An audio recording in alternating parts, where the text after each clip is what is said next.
அனைவருக்கும் வணக்கம். இன்று பொங்கல் விழா ஏன் கொண்டாடப்படுகிறது என்று சுருக்கமாக விளக்க நினைக்கின்றேன். தமிழ் மக்களால் கொண்டாடப்படும் விழாக்களில் இவ்விழா முக்கியமாக கருதப்படுகின்றது. சூரியன் மகர ராசிக்குள் புகும் இந்நாள் பண்டைய கால தமிழ் மக்களால் புதுவருட தினமாக கருதப்பட்டது. இன்று இப்பொங்கல் விழா உழவர் தின விழா என்று பல்வேறு பெயர்களால் அழைக்கப்படுகின்றது.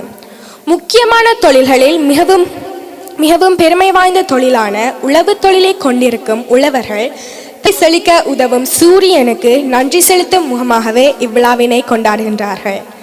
இன்று இப்பொங்கல் விழாவை இந்தியா, இலங்கை மற்றும் பல நாடுகளில் பரந்து வாழும் தமிழ் மக்கள் கொண்டாடி மகிழ்கின்றனர். இந்நாளை அடுத்து வரும் நாள் மாட்டுப்பொங்கல் என கொண்டாடப்படுகின்றது.